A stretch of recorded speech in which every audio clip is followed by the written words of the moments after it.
Ya le pasé el host, profesor. Ok, gracias.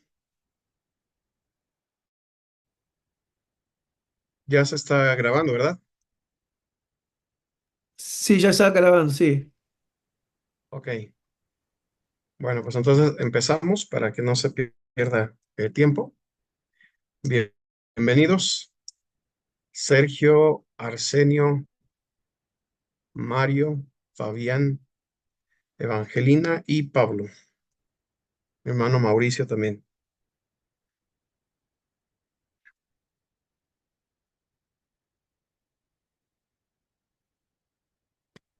Bien, ¿se escucha bien? Sí, ok. A ver, permíteme.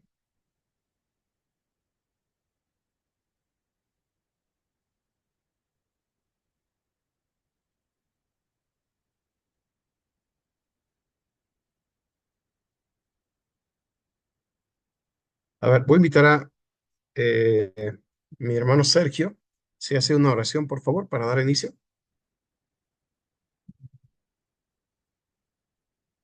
Amén. Oramos.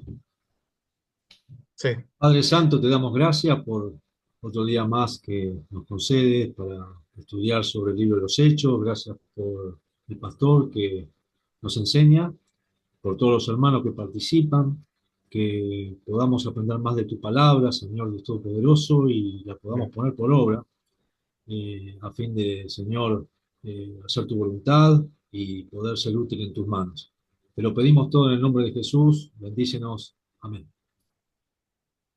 Amén. Bien, pues el día de hoy ya entramos a lo que sería la parte introductoria del curso. Y eh, si recibieron, si pudieron checar el material que se les envió. Ya tenemos lo que serían 3 libros de bibliografía. Sería también las sesiones que estaremos viendo. Y bueno, voy a explicar el día de hoy la forma en que vamos a estar trabajando. En este caso lo pondré a consideración de ustedes para que si están de acuerdo, lo hagamos de esa manera. Entonces, bueno, primero vamos a ver la parte introductoria de nuestro curso. Y bueno, cabe decir que me baso en la bibliografía que les envié. Es una bibliografía bastante sencilla, no es de quebrarse la cabeza. Es Donald E. de Maray, el autor. Estaremos considerando. Entonces, con base en esta eh, obra de Maray, Introducción a la Biblia, estaremos considerando nuestra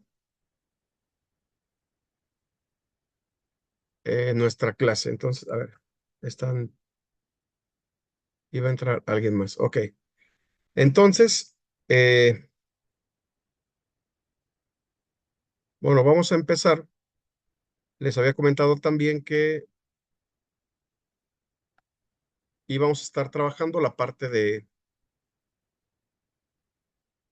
ahí está, eh, los libros de la Biblia, Antiguo y Nuevo Testamento, a lo que denomino biblioteca sacra. La finalidad de esto es que aprendamos los libros, tanto del Antiguo como del Nuevo Testamento.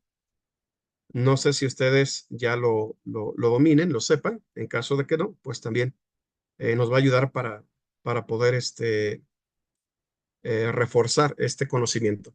Y bueno, tenemos del Antiguo Testamento lo que son los libros de la ley. En caso de que tengan esta clasificación, no hay ningún problema. En caso de que no, pueden tomar nota para que podamos ir viendo la clasificación y bueno, de esa manera poder vincularlo con el libro de Hechos de los Apóstoles, que de alguna forma podríamos decir que es un libro muy importante porque nos dará cuenta de algo que sucedió, que se consuma en la persona del Señor Jesús, pero que todo desde el Antiguo Testamento se apuntaba a este momento importante, momento histórico que tenía que ver con una promesa. Esa promesa Lo dijo el Señor Jesús en los primeros capítulos.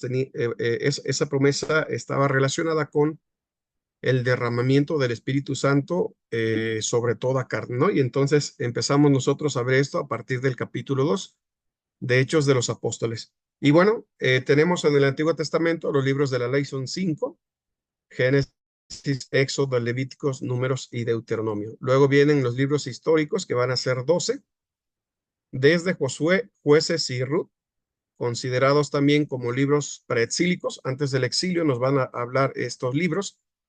Después vamos a ver los libros dobles de la época de la monarquía: primero y segundo de Samuel, primero y segundo de Reyes y primero y segundo de Crónicas. Y bueno, aquí hay que hacer la observación.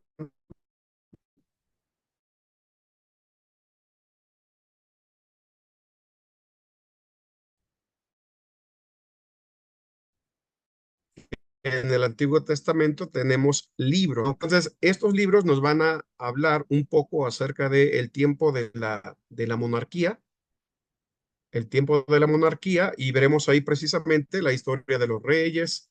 En el caso de Samuel, antes de la monarquía, cuando el pueblo vivía en una época teocrática, y veremos precisamente que Samuel será el hombre a quien Dios utilice, dice la escritura con respecto a Samuel, que fue un fiel siervo de Jehová y que nunca dejó caer a tierra ninguna de sus palabras. Entonces es interesante porque de una época teocrática se pasará a una época de monarquía, cuando dice el pueblo que quería rey como el resto de las naciones, y Dios le dice a Samuel que les dé rey como ellos piden, dice, porque no te están desechando a ti, sino me están desechando a mí. Entonces, veremos cómo Samuel es importante porque va a ser el primer, en este caso, será quien unja al primer rey, que va a ser el rey Saúl, y después vendrá el rey David, después el rey Salomón, y después de Salomón se dará la división del reino, los reinos del norte, el reino del sur, una línea que se va a conservar como temerosa de Dios y otra que se apartará de pos de Jehová. Entonces, aquí tenemos en esta parte de los libros históricos estos libros dobles que nos dan cuenta de el tiempo de los reyes. Entonces, los primeros tres son preexílicos, los otros nos van a hablar del tiempo de la monarquía, y finalmente lo que sería Esdras, Nehemías y Esther serán posexílicos después del exilio, ¿no? Cuando ellos van a ser deportados, y ya conocemos esta parte de la historia, que la razón por la que eran deportados también tenía que ver con un ciclo en donde pues ellos también desobedecían a Dios, y esto traía consecuencia, y dentro de las consecuencias era que serían llevados cautivos también a otras naciones. Entonces, los libros históricos nos darán cuenta de este periodo de la época de la monarquía, antes, durante y después. Y ahí tenemos que son 3 libros, 6 que serían libros dobles y otros 3. Entonces, eso también nos ayuda. Josué, Jueces, Ruth. Y aquí también, por ejemplo, para que no se nos olvide, Ruth, con Ruth, cuando nosotros leemos la historia, que quien será Ruth la Moabita, se casará con Booz, y de ahí vendrá también de alguna manera, creo que es el bisabuelo de David, ¿no? Entonces, antes de los reyes. Y después tendremos Esdras, después de los libros dobles, Esdras, Nehemías y Esther. Que en el caso, por ejemplo, de estos libros, son libros cortos. En el libro de Esther, veremos que es un libro donde no se menciona la palabra de Dios, o más bien no se menciona el nombre de Dios, pero que está implícito a través del hecho de la oración y el ayuno. Cuando dice precisamente la reina Esther que proclamen ayuno por ella, porque se va a presentar delante del rey, y aquí ella está corriendo el riesgo de morir, porque si no ha sido convocada, lo que le espera es la muerte. Entonces, vemos cómo que no se dice de manera textual la palabra Dios, que esto es interesante porque será un poco similar también a lo que nosotros encontraremos en el libro de Apocalipsis, en donde se tiene que tener sumo cuidado, porque precisamente el hablar directamente de su fe o de las cosas de Dios puede poner en riesgo a la iglesia, o en este caso en el Nuevo Testamento, pero en el Antiguo Testamento al pueblo de Dios.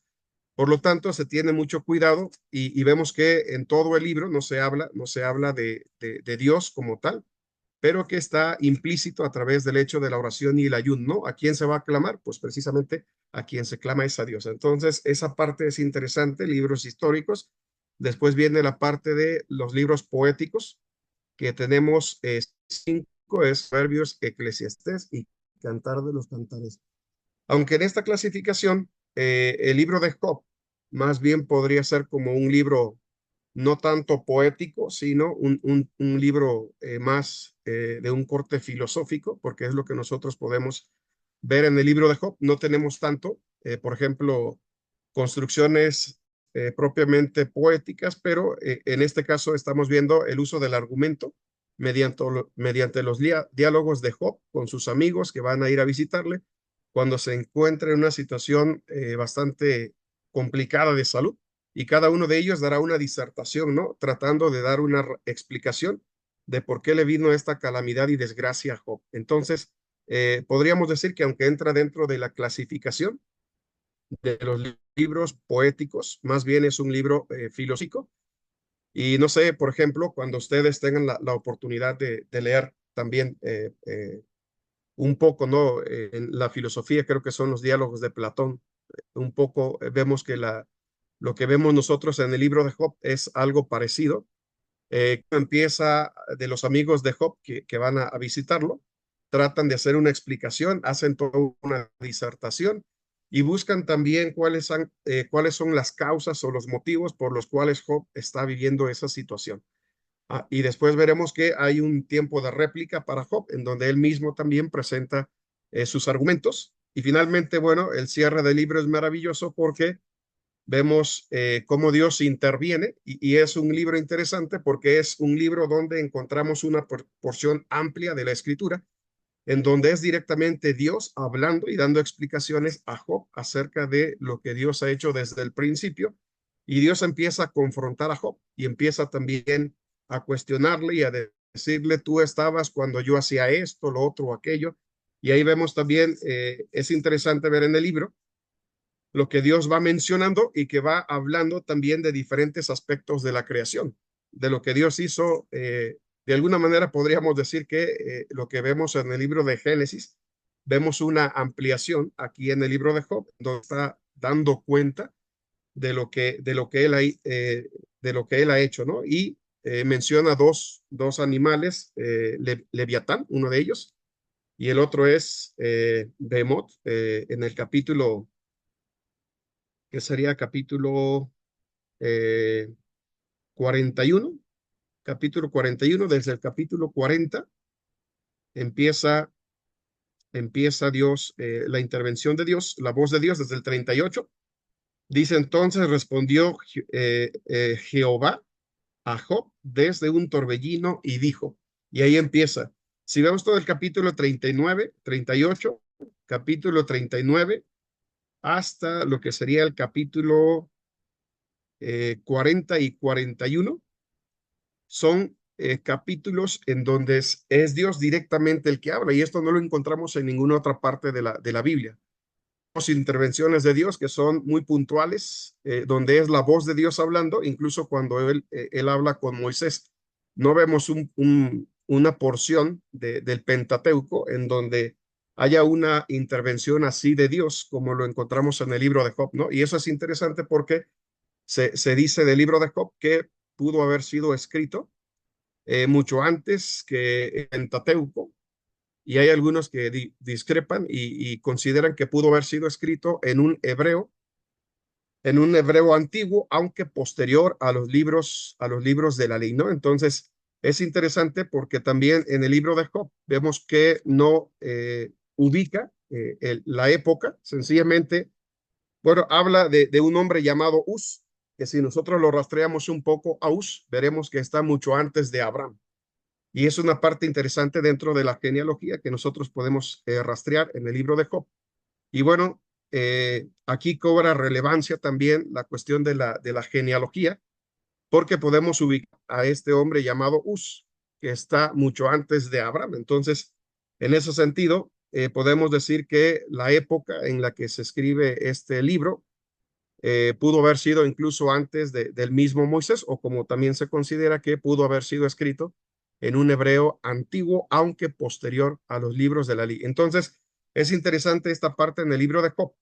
Y bueno, nosotros podemos ver también que no hay tanto elementos poéticos como en el caso de Salmos, Proverbios, Eclesiastés y Cantares de los Cantares, aunque Eclesiastés también sería más, aunque sí hay elementos interesantes de poesía, incluso podría decir que es un poco más similar a la estructura del libro de Job, en donde hay más sabiduría, incluso también habla el predicador y empieza a hablar acerca de la vanidad de la vida y nos dice al final el cierre del libro, el fin de todo el discurso oído es este: teme a Dios y guarda sus mandamientos, porque esto es el todo del hombre, ¿no? Entonces, esa parte es interesante.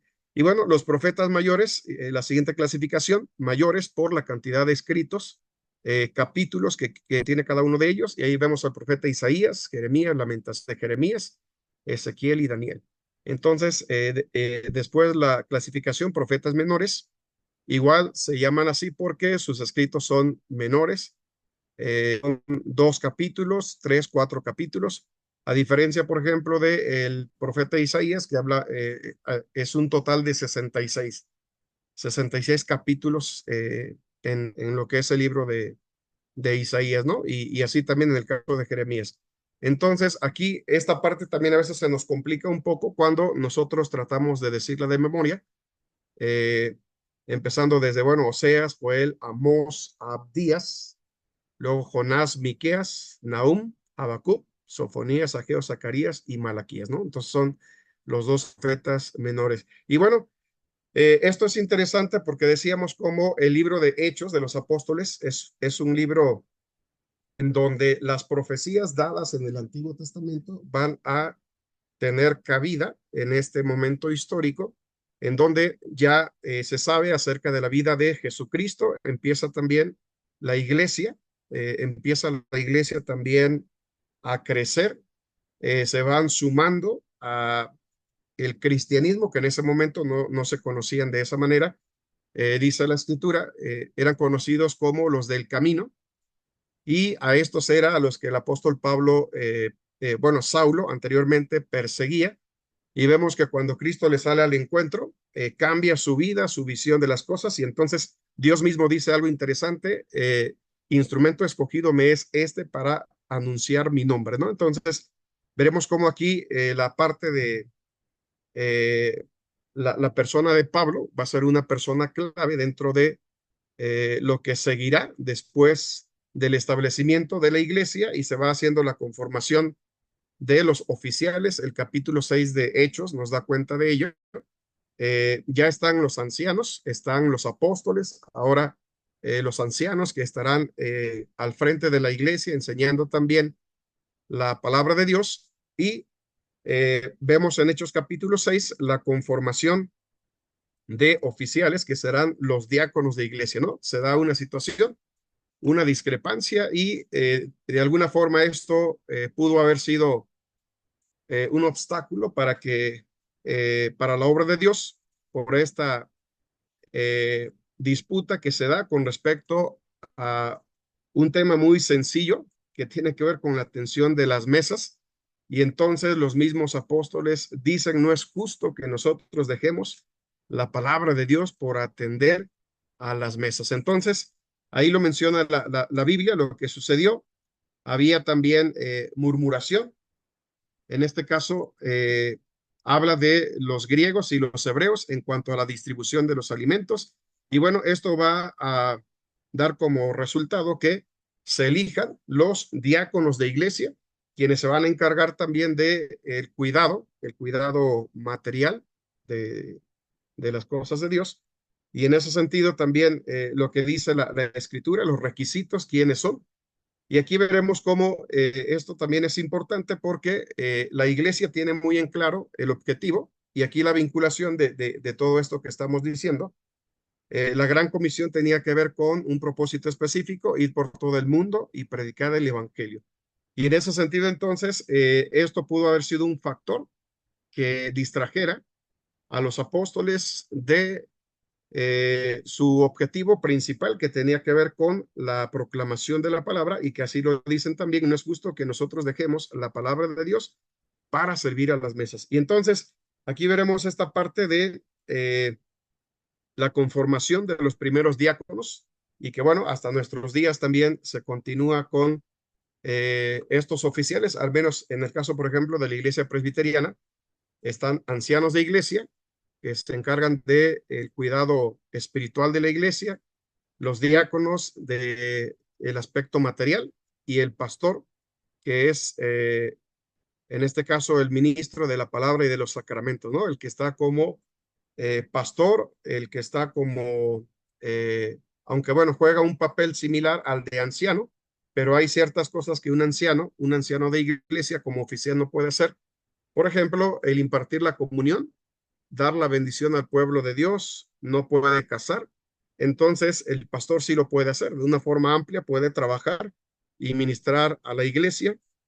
En todo lo demás, visitación, predicación y demás, el anciano de iglesia lo puede hacer, pero hay cuestiones que solamente se permiten al pastor por la investidura que se le confiere, y en este caso también por la ordenación que recibió como siervo de Dios, y específicamente también como ministro de la palabra y de los sacramentos. Entonces, eso es interesante porque de esa manera nosotros vamos viendo cómo la iglesia se va a ir conformando, van a ir habiendo necesidades, de qué forma la obra de Dios empieza a crecer. Algunos que empiezan como diáconos, después van a terminar como evangelistas, y entre ellos está Felipe también. En el caso de Felipe, que será quien hable con el etíope y le presente el evangelio, cuando dice: pero ¿entiendes lo que lees? Y bueno, él dice: ¿cómo voy a entender si no hay quien me explique? Y entonces ahora Felipe va a tener una participación distinta en el capítulo 8 de Hechos, ahora como alguien que predica la palabra de Dios, ¿no? Entonces, esto es interesante porque vemos de qué manera Dios usa a su pueblo, a su iglesia, a cada uno de los creyentes a través de la unción de su espíritu, y de qué manera el Espíritu Santo sigue teniendo también el mismo papel que era en el Antiguo Testamento. El Espíritu Santo es el que capacita, ¿no?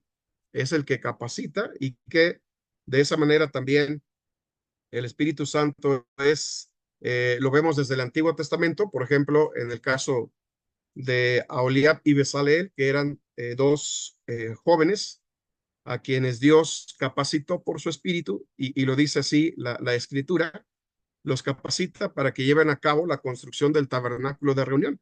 Y esa parte también es interesante porque vemos que el Espíritu Santo no solamente obra en la actualidad, hablando de esa era en la que nos encontramos, la era del Espíritu Santo, sino que el Espíritu Santo también se manifestó desde el Antiguo Testamento y ha tenido una parte siempre activa y una parte también preponderante, en donde desde el principio vemos al Dios trino y uno trabajando: hagamos al hombre a nuestra imagen, conforme a nuestra semejanza, en el libro de Génesis, y de qué manera también cada uno juega un papel importante, ¿no?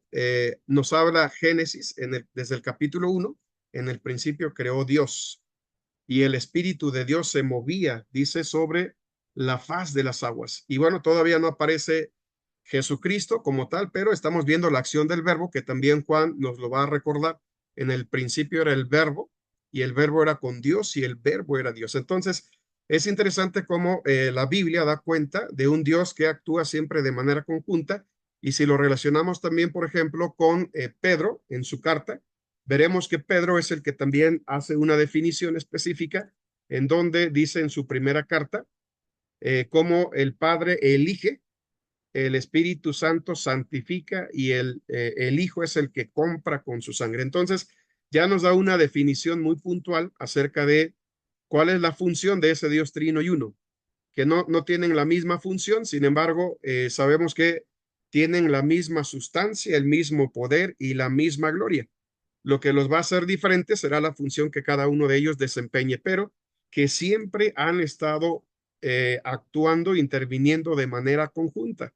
Por eso Cristo mismo dice: el que me tiene a mí, tiene al que me envió. Y también dice la Escritura, desde que creísteis en Jesucristo, fuisteis sellados con el Espíritu Santo de la promesa. Entonces, esto es interesante porque vemos nosotros la vinculación y cómo a través de todos estos libros de la Biblia está presente la acción del Dios Trino y Uno desde el principio de la creación, cuando Dios forma al hombre, y cómo también el orden en el que presentamos no tiene nada que ver en cuestión de que uno sea más que otro. Sencillamente ha sido así la manifestación de Dios a través de su revelación. Primero se revela como Jehová Dios. Después, Jehová Dios tiene un propósito redentor que se va a concretar en la persona de su Hijo Jesucristo, y que también dice Juan 3:16, de tal manera nos amó que dio a su Hijo unigénito para que todo aquel que en él cree no se pierda, mas tenga vida eterna. Y finalmente dice el Señor Jesucristo que era necesario que la iglesia esperara eh, el cumplimiento de la promesa que tenía que ver con el derramamiento del Espíritu Santo. Entonces, en ese sentido, es interesante porque nosotros veremos esta parte en Hechos. En Hechos, además de que es un libro histórico que podrían muy bien caber los evangelios en él, vemos que también Hechos de los Apóstoles nos habla de la ascensión del Señor Jesucristo y lo que es el derramamiento del Espíritu Santo. Y hay una conexión interesante porque en Génesis encontramos nosotros en Babel la confusión. Dios confunde las lenguas para hacer que el hombre desista de algo que se había propuesto y que, bueno, nada los iba a hacer cambiar de parecer. Por lo tanto, Dios confunde las lenguas, no se pueden entender, y desisten ellos de el propósito que tenían de construir una torre que llegara hasta el cielo. Y de alguna forma también Dios derrumba y derriba esta pretensión del hombre. No es de esa manera como se llega al cielo, no es de esa forma en la que el hombre podrá alcanzar el cielo, ni tampoco llegar a Dios. Y por otro lado, sabemos que había un propósito de Dios, un programa que es expansivo. Es decir, el hombre no debía de concentrarse, tenía que dispersarse. Y así vemos cómo en las diferentes diásporas que encontramos nosotros en el Antiguo Testamento, veremos cómo las naciones de esa manera también conocían acerca de quién era Jehová. Y así en cada uno de los imperios que existen y prevalecen, empezando desde lo que es el imperio egipcio, el imperio persa, y también griego, asirio, el imperio, bueno, más adelante ya de los últimos, el imperio, lo que es griego, después el imperio romano, y cómo ellos fueron conociendo también de alguna manera en el Antiguo Testamento esto que sucedía, permitía también que estos lugares o estas naciones pudieran conocer también quién era el Dios de Israel en cada uno de estos imperios. Y vemos cómo es una forma en la que también Dios permite que en el Antiguo Testamento la gente llegue a conocer acerca de él. En el Nuevo Testamento cambia la dinámica porque ya no va a ser de esa forma. Ahora también vemos que el método de Dios también es completamente diferente, pero como también hay una vinculación entre el pueblo de Israel con diferentes culturas, diferentes naciones, y esto permite también el progreso de las culturas, el desarrollo de los pueblos, y de igual manera nosotros vamos entendiendo que hay un programa que Dios está llevando a cabo en el mundo y que nos prepara para ese escenario, de lo cual nosotros podemos también llegarlo a comprender mejor en lo que es el libro de Hechos de los Apóstoles. Y decimos Hechos porque será el momento en donde inicia la iglesia. Y bueno, se cumple también lo que Dios había dicho a Abraham: en tu simiente, hablando de una sola, que es Jesús, serán benditas todas las familias de la tierra. Entonces, en ese sentido, vemos nosotros la importancia, y que, bueno, pudiera ser también un libro central o un punto pues muy necesario para que esto pueda confluir y de esa manera se lleve a cabo el programa que nuestro Dios tiene.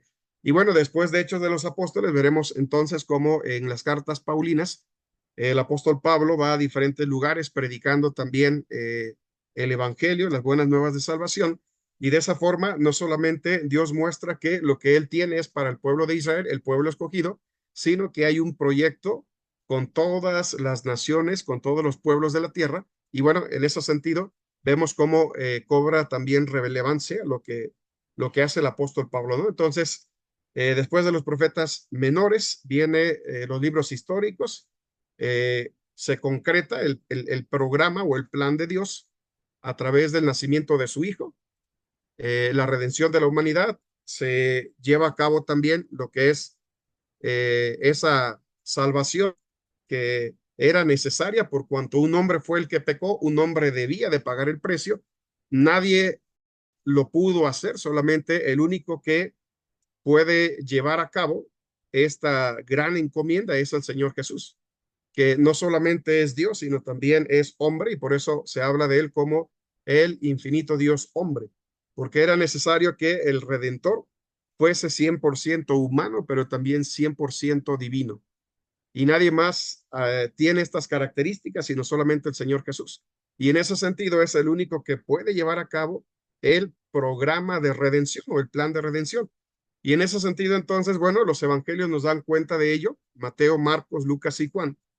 Los tres primeros conocidos como los sinópticos, Juan, un poco diferente, ya vimos también por qué, por el vocabulario que utiliza dentro de lo que escribe, que tiene también cocciones griegas o en esta, neoplatónicas, de alguna manera, y por esta razón es que en el canon va a ser uno de los libros que entrará de manera posterior, porque estaba esa disputa, ese debate, si efectivamente era un libro, ¿no? Que se podía considerar como divinamente inspirado, ¿no? Entonces, Hechos de los Apóstoles, bueno, da cuenta también de lo que después los apóstoles, pero aquí cobra relevancia porque se sumará uno más, que es el apóstol Pablo, quien no conoció al Señor Jesucristo.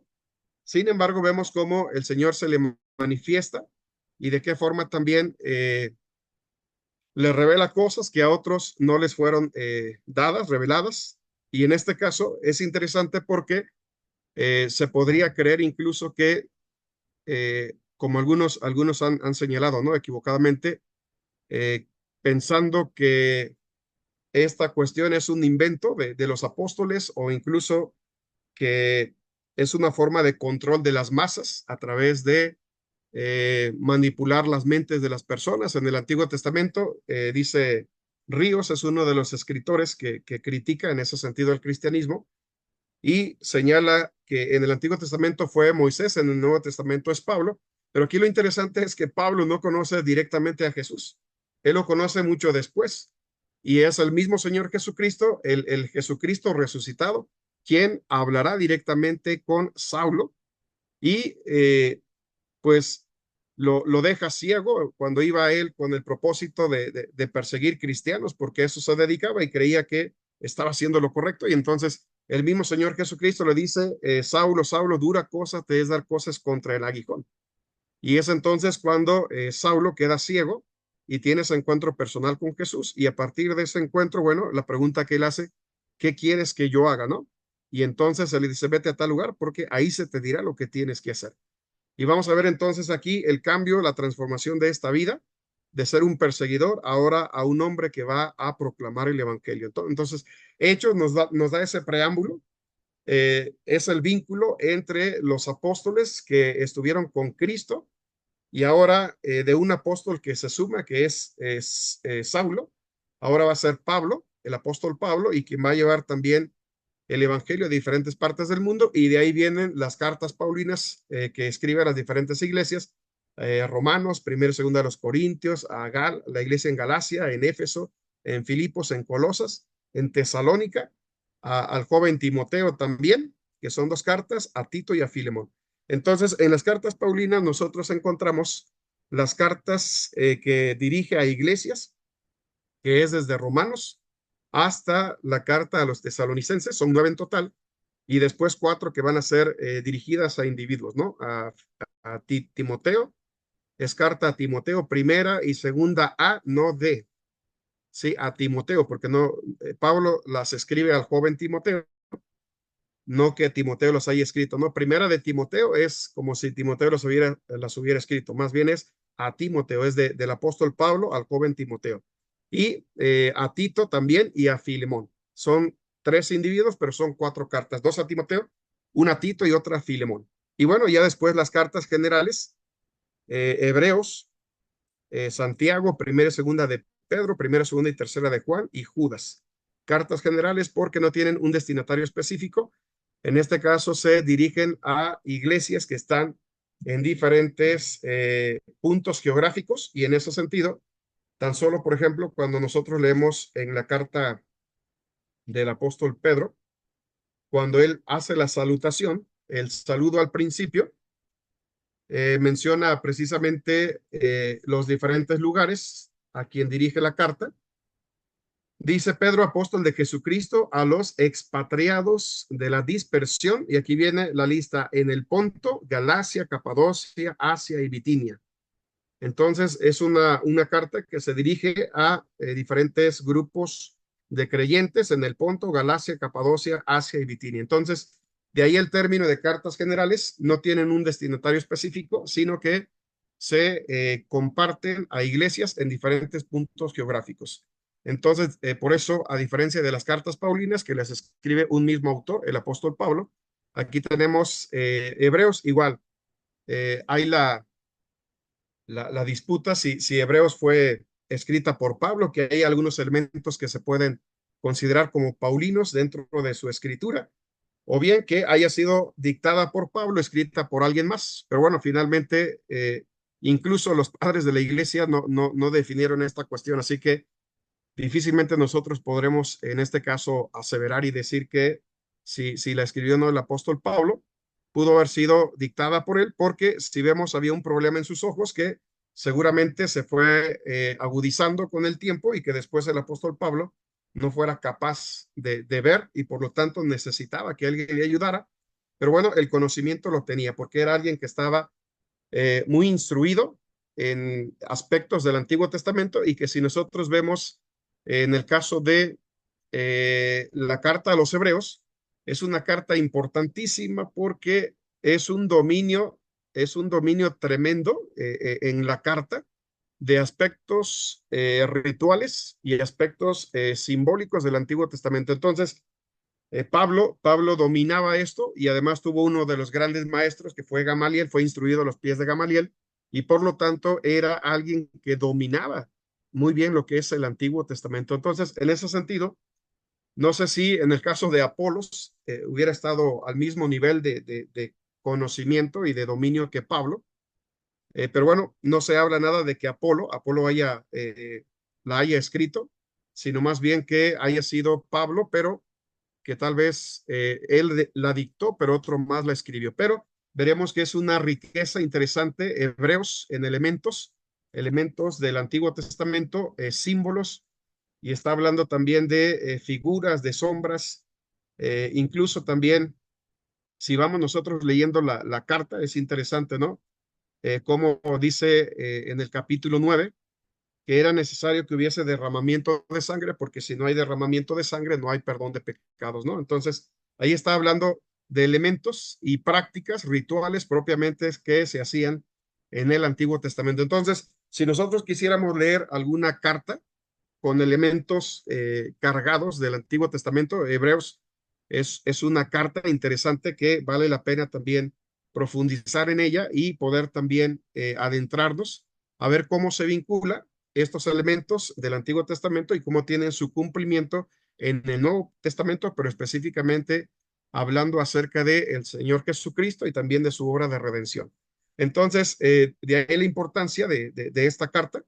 Y bueno, que por eso también se clasifica dentro de las cartas generales, porque pues no se tiene la certeza con respecto a su autoría, humanamente hablando, aunque sabemos, como dice Pedro, que toda la escritura, desde Génesis hasta Apocalipsis, es inspirada por Dios. Entonces, en resumidas cuentas, el autor de la escritura es Dios. Dios usa a los hombres que fueron guiados por el Espíritu Santo y que de alguna manera podríamos hablar de cierto mérito y privilegio, y pues qué bendición que fueron también usados por Dios con el propósito de revelar su voluntad y dar a conocer también su propósito, el programa que Dios va desarrollando también en la historia de la humanidad. Y bueno, en ese sentido, tenemos las cartas generales y finalmente cerramos con lo que es el libro de Revelación, que es el libro de Apocalipsis. Que bueno, aquí para poder nosotros entender el libro de Apocalipsis, eh,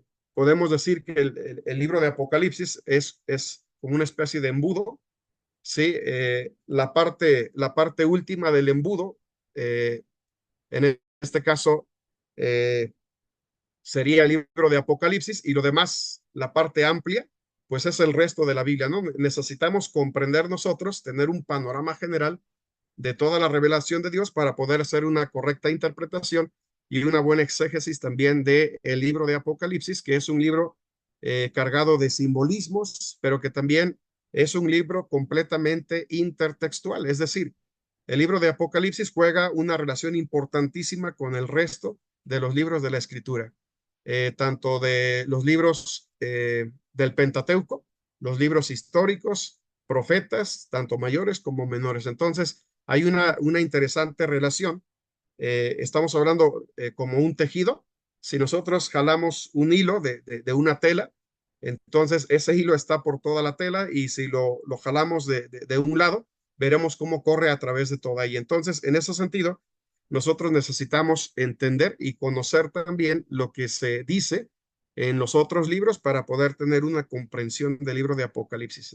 Y bueno, teniendo ese panorama vemos cómo hay una vinculación interesante, ¿no? Entre lo que estaremos viendo con Hechos de los Apóstoles y el resto de la escritura. Entonces, en la biblioteca sacra, lo que se pretende es que ustedes también, si ya lo saben, qué bien, si no, creo que es algo que va reforzando ese conocimiento, que nosotros podamos también de esa forma dominar la escritura, sabiendo los libros, la clasificación y también la vinculación que existe entre ellos. Entonces, no podemos nosotros tomar una parte, un libro de la Biblia, pretendiendo desconocer a los demás, porque vemos que hay una vinculación muy estrecha, ¿no? Entonces, hay una relación que guardan entre ellos. Y bueno, en un momento más, si alguien estuvo practicando esto y se lo sabe, pues igual para escucharle, y es algo que también contará dentro de lo que es su nota final. Bien, entonces, por aquí, hablando de hechos de los apóstoles, pues bueno, sin lugar a dudas que el autor es Lucas, el médico, que escribe también el Evangelio que lleva su nombre, y lo podemos nosotros corroborar, ¿no? Desde el Evangelio, cuando él mismo habla allí en Lucas, el estilo lucano, que es un evangelio que se caracteriza por la belleza y el orden, y vemos cómo Lucas es un escritor diligente, hace una diligente investigación y el propósito es que se pueda conocer, dice, bien la verdad. Entonces, esto es interesante porque también deja la esencia de Lucas, alguien que es un profesionista y que lo muestra a través de su escrito. Y bueno, habla de un Teófilo, que seguramente era su amo, a quien servía, y que si recordamos también, antiguamente las personas que tenían dinero, gente pudiente, podía mandar a alguno de sus criados para que se preparara como médico y de ahí, una vez que recibiera los conocimientos y la preparación, viniera para encargarse de su familia y de ahí el término de el médico familiar.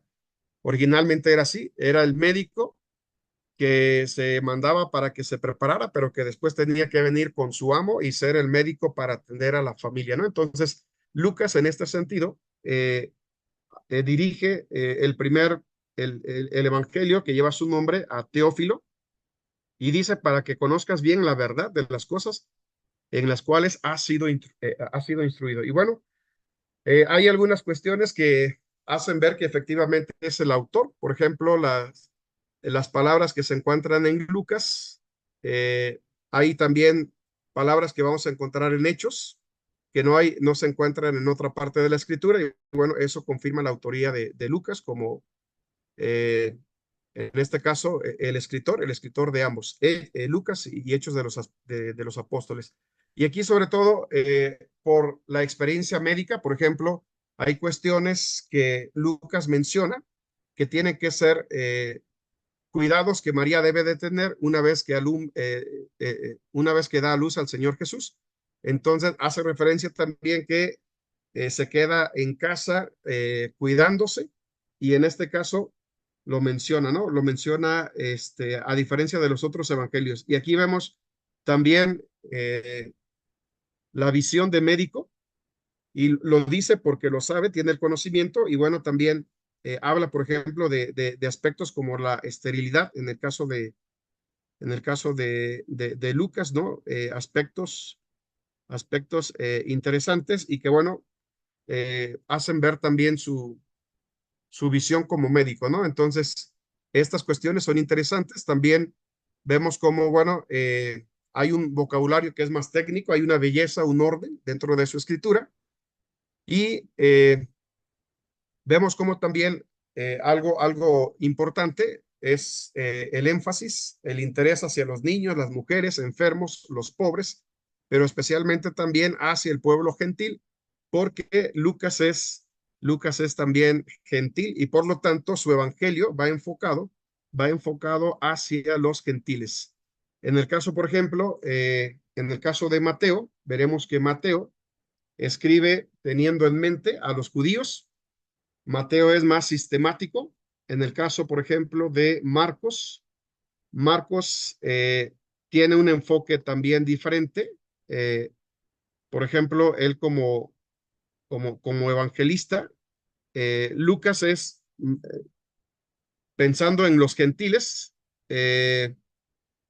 y en el caso también, por ejemplo, Juan es más universal. El auditorio o el público que Juan tiene en mente es un público universal, en este caso todo el mundo. Lucas va enfocado a los gentiles. En el caso también de Mateo se enfoca más hacia lo que es el pueblo, el pueblo judío. Y en el caso de Marcos se enfoca hacia los romanos, y vemos que también Marcos se caracteriza por ser más como breve, vigoroso dentro de su escritura, y que de Marcos tomarán también Mateo y Lucas. Pero lo que hace Lucas, y así lo dice, él presenta, él presenta un orden, es muy diligente en su investigación. Y bueno, no sé hasta dónde pudiéramos decir que antes de lo que es el método científico, el método lucano es un método también interesante, porque él habla también, menciona en el versículo 3.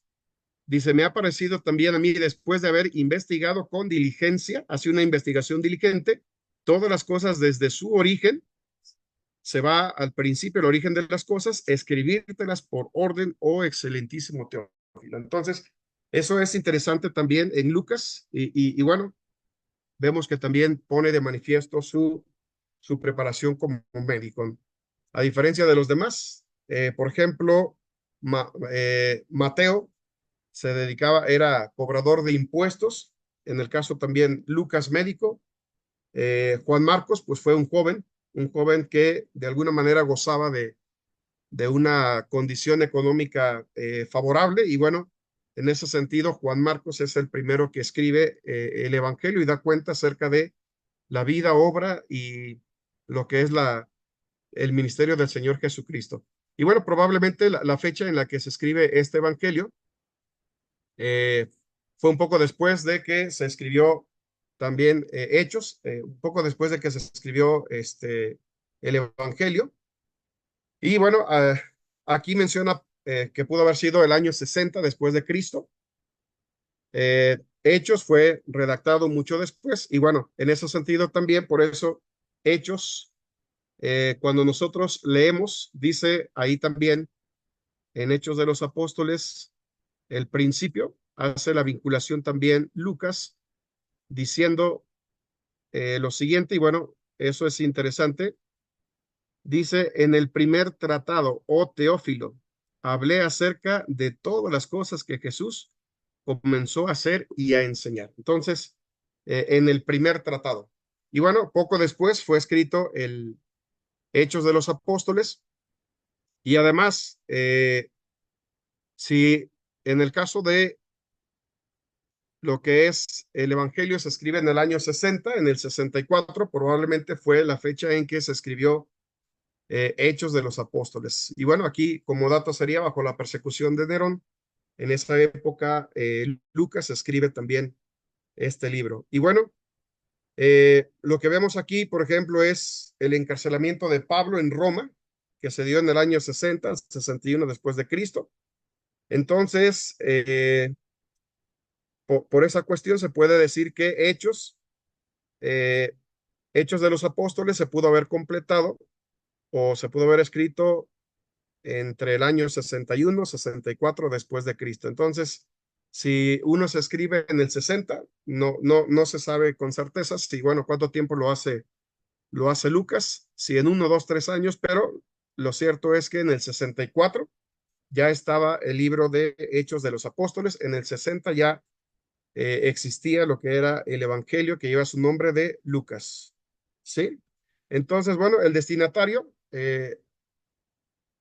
al igual que el Evangelio, son los gentiles, se dirige específicamente a Teófilo, es a quien escribe y lo menciona en ambos escritos. Lo dice tanto en el Evangelio como también en el libro de Hechos de los Apóstoles. Y bueno, aquí lo habíamos visto la vez pasada, el versículo clave que va a dar estructura a todo lo que se va a narrar en Hechos es Hechos 1:8. Dice, pero recibiréis poder cuando haya venido sobre vosotros el Espíritu Santo y me seréis testigos. Y ahí empieza la estructura: Jerusalén, Judea, Samaria y hasta lo último de la tierra. Entonces, eso lo veremos a través del libro. Y bueno, en la división, en la clasificación que les mandé, se conserva esa estructura. Y bueno, dice, aunque fueron escritos para los gentiles en general, Lucas se dirige específicamente a Teófilo, ¿sí? En ambos escritos. El versículo clave es el que bosqueja el libro de Hechos de los Apóstoles y de esa manera podemos nosotros también acercarnos a la lectura del libro, ¿sí? Para que nosotros sepamos en qué parte se va al momento de ir leyendo, en la estructura definida desde Jerusalén, Judea, Samaria y hasta lo último de la tierra. Y bueno, así por ejemplo, la primera parte de Jerusalén sería de los capítulos 1 al 7, Judea y Samaria, capítulo 8 al 12, y los últimos versículos, que sería del 13 hasta el capítulo número 28, nosotros podemos ver que ahí está hablando ya específicamente de el apóstol Pablo y entonces nos está hablando de lo último de la tierra, los diferentes viajes que hizo, los diferentes lugares que visitó. Y entonces, bueno, aquí faltó un 8, del 13 al 28, más bien sería 13 al 28, es lo último de la tierra. Y bueno, pasa de Jerusalén a Samaria, ¿sí? Después menciona ahí los lugares: Damasco, Antioquía, Chipre, Asia Menor, Europa continental y Roma. Y nosotros podemos ir siguiendo esa estructura. Y bueno, el versículo clave es el 1:8. La palabra clave testigo, dice, está incluida en el versículo. Me seréis testigos. Y bueno, en todo el libro Lucas trata de demostrar que el pueblo bajo el poder del Espíritu Santo puede dar testimonio del poder salvador de Jesucristo. Y bueno, de ahí entonces la razón por la cual este versículo estructura el libro y vemos la participación importante que tiene el Espíritu Santo, y en ese sentido también hablar de la era del Espíritu Santo desde la ascensión de Cristo hasta nuestros días. Y bueno, por eso es que se ha dicho que muy bien se puede llamar el libro de los Hechos del Espíritu Santo, porque es el Espíritu Santo el que hace estas cosas y el hombre es el instrumento para que se cumpla así el propósito de Dios. Y bueno, ahí en la primera parte veremos que Pedro es el personaje, el apóstol principal. Pedro en la primera parte, y en la parte posterior estamos viendo que es Pablo, ¿sí? Del 13 al 28 se enfoca más en la persona de Pablo, Y del 1 hasta el versículo 12 estaría centrado en la figura del apóstol Pedro. Es un libro importante porque da cuenta de la historia de la iglesia, específicamente de lo que es el cristianismo, y además es el único en, esta, en este formato, o hablarlo así como una categoría de libro histórico. Presenta el nacimiento de la iglesia, los diáconos, el primer mártir, y vemos cómo, pues bueno, de esa manera nos ayuda a entender la forma en la que la iglesia fue desarrollándose y creciendo. Bueno, dice, si no tuviéramos este volumen en el Nuevo Testamento, nos faltaría una enorme cantidad de datos respecto a cómo surgió y creció la iglesia en sus primeros años. Los años que abarcan los hechos son alrededor de 30 del periodo siguiente a la muerte y resurrección del Señor Jesús, hasta lo que es el encarcelamiento de Pablo en Roma, que fue en el año 60 al 61 después de Cristo. Entonces, bueno, con esta parte introductoria, espero que nos ayude a tener un panorama general de lo que estaremos nosotros viendo y analizando. Y bueno, la estructura yo se las compartí. Nos basaremos en la estructura que presenta también Demaray en su libro. Entonces, viene también ahí en las sesiones que estaremos nosotros considerando para que ustedes las tengan. Y bueno, comparto también, aquí están las sesiones. Bien, con esto cerraría, y comparto aquí esta parte. Aquí está. Bien, entonces, aquí están las partes del 1 al 5. Vemos promesa del Espíritu Santo, la venida del Espíritu Santo, y aquí están los capítulos, la curación de un cojo a la puerta, la hermosa, sus resultados, Ananías y Zafiras mientan al Espíritu Santo, ¿no? Entonces, esta es la primera parte, que sería los primeros 5 capítulos. La elección de los diáconos a partir del capítulo 6, discurso y martirio de Esteban, actividades evangelísticas de Felipe. Luego viene enfocado en Pedro, ¿sí? De los capítulos 9 al 12. Y hasta ahí nos habla de Pedro, la conversión de Saulo, ¿sí? Pedro sana a Eneas, Pedro resucita a Tabita, Cornelio y Pedro reciben una visión y aprenden que el evangelio es también para los gentiles. Y aquí entonces nos habla el panorama porque lo que sigue tiene que ver con el apóstol de los gentiles, que es el trabajo misionero del apóstol Pablo. La liberación de Pedro. Y bueno, a partir del capítulo 13 ya estaríamos viendo lo que tiene que ver sobre los viajes de Pablo, el primer viaje misionero del 13:1 al 21:17, su primer viaje, el concilio de Jerusalén, se da en el capítulo 15:1 al 35, el segundo viaje misionero, 15:36 al 18:22, el tercer viaje misionero del 18:23 al 21:17, Pablo prisionero. Ya estaríamos hablando de los últimos capítulos, 21:18 al 28:31. Su segundo encarcelamiento en Cesarea,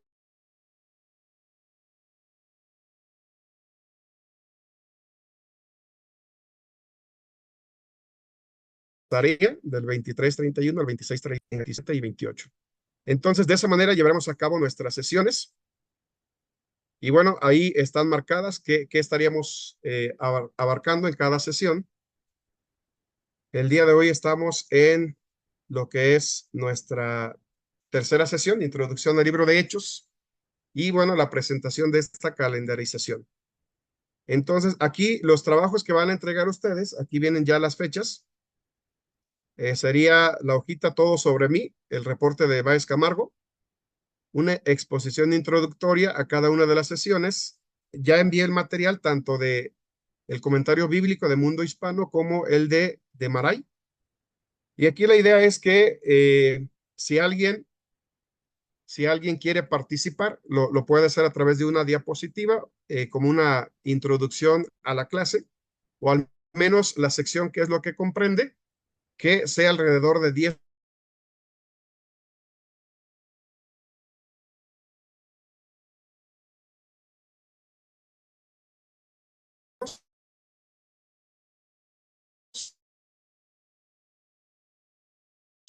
Y después un servidor, pues ya estaría la memorización de los libros de la Biblia, tanto del Antiguo como del Nuevo Testamento, y la asistencia al curso, participaciones, la lectura de los 28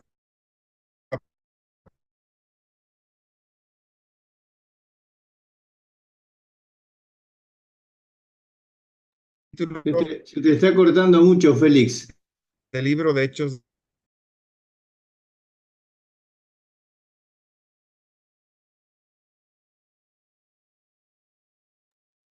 Ahí se cortó de ¿Sí se vuelta. escucha?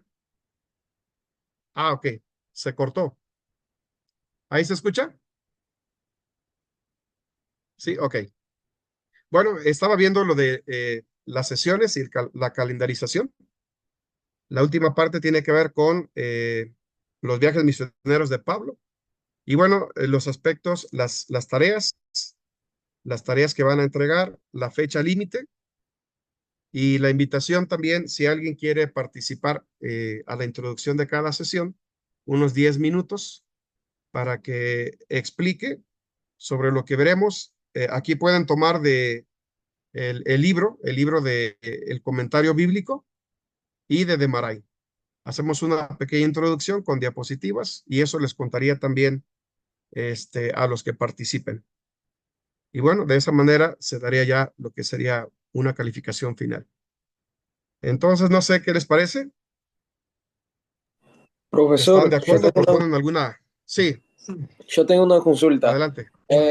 La semana pasada habías dicho que tendríamos que hacer como un reporte de lectura, un informe de lectura sobre Sí, las páginas del libro de la formación del canon bíblico del Nuevo Testamento. así es. ¿Sería para hoy? La pregunta es, ¿sería para hoy? Y si sí, ¿a dónde tendríamos que enviar? Ok. Bueno, lo pueden entregar, no propiamente es para hoy, pero lo tienen que ir haciendo para que no se les junte. Ya por aquí recibí un trabajo, me lo enviaron, ya respondí que lo recibí y bueno, yo lo voy registrando, lo voy leyendo. En este caso fue mi hermano Sergio Omar Bartolomé. Sí me llegó su reporte de lectura, informe de lectura del canon bíblico. Entonces yo lo voy a ir registrando, por eso tienen como límite la fecha que menciona allí en el documento, pero bueno, vayan haciéndolo para que no se les junte y a su vez también yo irlo calificando e ir dando también al final ya un número, ¿no? Con todo lo que hicieron y lo que se está evaluando, pues ya dar una calificación. Ah, ok, Así que no es porque yo había propiamente para hoy, pensado que era pero para hoy. Creo que todos pensamos que era para hoy, pero está bien, ok. Ahí podemos sí, sí, no. enviarte en un mail o en tu WhatsApp. Puede ser en el WhatsApp, está bien. O si quieren, sí está bien en el WhatsApp.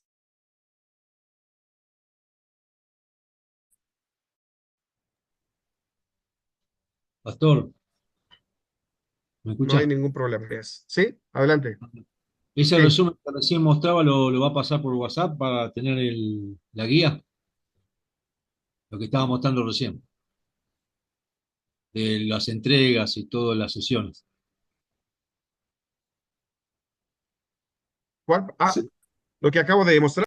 Sí, La idea es que lo comparta con ustedes para que ustedes tengan esta información. perfecto. Eso. Sí, de hecho se lo envié la semana pasada y bueno, pediría a mi hermano si me apoya con eso porque no tengo este, bueno, en este caso no tengo el grupo o los correos de ustedes para enviárselos. Pero mi hermano Mauricio lo tiene para que se los comparta. Ya mandé las fechas, mandé los PDFs de los libros Igual me parece que y ya de está los... disponible. Ya, ya está, Me ok. parece que ya está en Bueno, el grupo. Sí, lo entonces para que compartí lo de chequen. nuevo ahora, Pastor, en el grupo, lo compartí ahora, el comentario bíblico de Mundo Hispano, la introducción a la Biblia y las sesiones y trabajos, el PDF. Está en el Ok, grupo. perfecto. Sí, ya está, ya está. Entonces, Ahí está bien. ok. Entonces, con eso, y bueno, si alguien quiere participar de una vez para que sea la parte introductoria, serían 10 minutos. Y bueno, si alguien ya participó, pues que bueno, ya no lo haga para que dé oportunidad a que otros también participen. Y esto les va a ir contando también para su calificación final. ¿Cómo Pastor, ven? ¿Estás de acuerdo? Sí, adelante. una pregunta. Esa, el primer punto en la tarea que dice todo sobre mí, ¿qué sería? Ah, ok. Les mandé una hojita también. No sé si está ahí en la plataforma, pero era para que ustedes contestaran eh, lo que esperan recibir del curso. A ver, aquí se los voy a mostrar. Es miren. Pero también ese sí lo comparten. Es Igual, este. sí la tenemos en el grupo también. Mi pregunta es si tenemos que entregarla, enviársela escrita o si con la presentación que tuvimos en el día ya contó como calificación. De hecho, sí envíenla para que yo tenga el respaldo de los trabajos. ¿Sí? Igual, si no lo han hecho, envíenlo y cada uno va a ir sumando su puntaje, ¿no? Entonces, es esta hojita, mi hermana. Aquí se la comparto para que también la tenga. Es esta. ¿Sí la ve?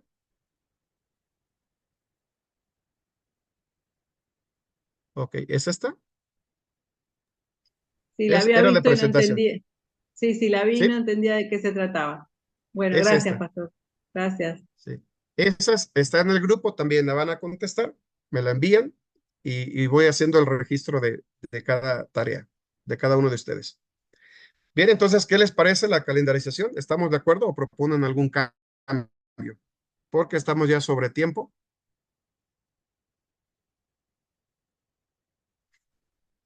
¿Están de acuerdo?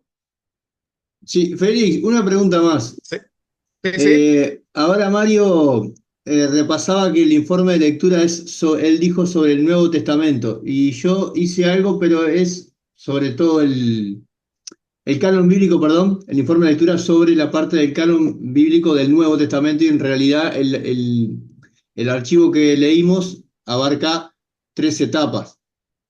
Entonces, ¿haces todo las 50 y pico de páginas o solamente la parte del Nuevo Testamento? El informe de lectura. Eh, no, eso sería de todas las páginas, con las etapas. O sea, ¿cómo fue que se dio? La primera etapa, ¿en qué tiempo? ¿Qué sucedió? ¿Cuáles son los libros que se agregaron? Pero sí sería un reporte de todas las páginas. O sea, de Del todo el Nuevo libro. Testamento. De Nuevo todo el libro. Testamento. Ah, ok, solo del Nuevo Testamento, creo que la duda era Sí, esta, Antiguo porque... Testamento no lo vimos, solamente Nuevo Testamento. Ah, ok, listo. Únicamente. ¿Sí? Bien, Ok. Bueno, entonces, bueno, solamente voy a tomar esta. Bueno, a ver, rapidito. La vez pasada no tomé la asistencia o no sé quién me pudiera apoyar en cuestión de la asistencia. Aquí está. La primera vez estuvo Pablo Nicolás, Mario Silva, Sergio, estuvo Pedro, Arsenio, Fabián, Andrés, Sergio, Mauro, mi hermano Mauricio. El, la semana pasada, bueno, se agregó Evangelina. Todos los que estuvieron el primer día estuvieron en el segundo también. ¿O faltó alguien? Mario, ¿tú no estuviste? tuvimos. Sí. Yo estuve, sí. Ok, Evangelina estuvo a partir de la segunda sesión. Ok. ¿Y quién más está nuevo?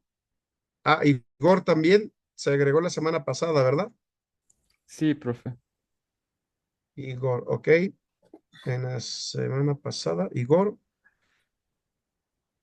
¿Y quién más se agregó en la semana pasada? Hubo otra hermana, pero no está, ¿verdad?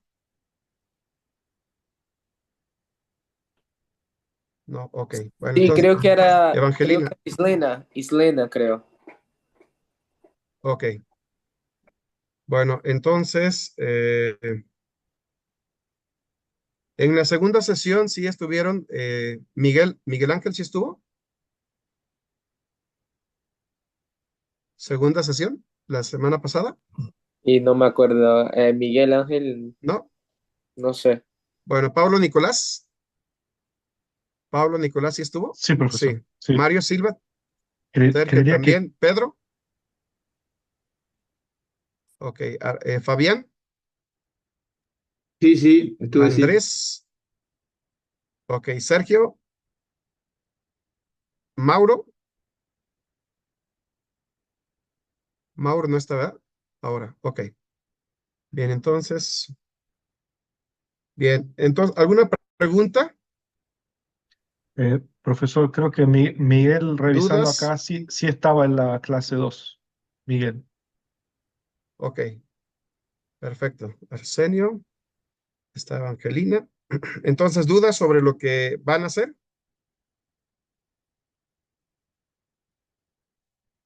Con respecto Bien, si no tienen dudas, sí, tengo una duda. Con respecto a la sí, exposición adelante. introductoria, ¿lo agendamos con usted antes de la clase?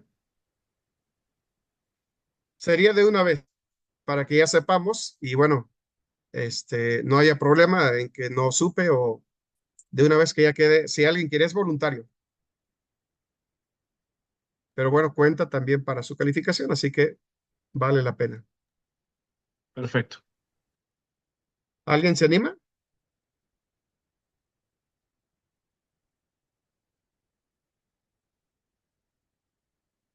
¿O asignamos?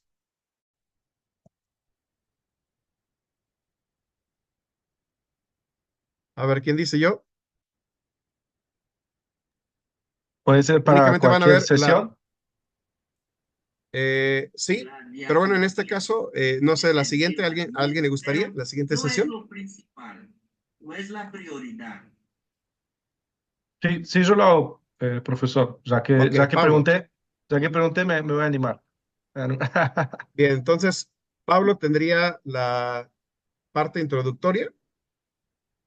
Nos habla en 10 minutos únicamente sobre lo que dice en el tema de la sesión, lo que tú puedas investigar. Y bueno, 10 minutos, igual vas a poder compartir en diapositivas. No, No cambié. sé, ¿se le dice igual diapositiva o filmina a las presentaciones? ¿Es igual? ¿Diapositiva? Sí, sí, sí, sí, sí, así es. Diapositivas, sí. Ok, bueno, muy bien. Entonces empieza Pablo y ya vemos la parte que toca y viene también por fecha para que no nos confundamos.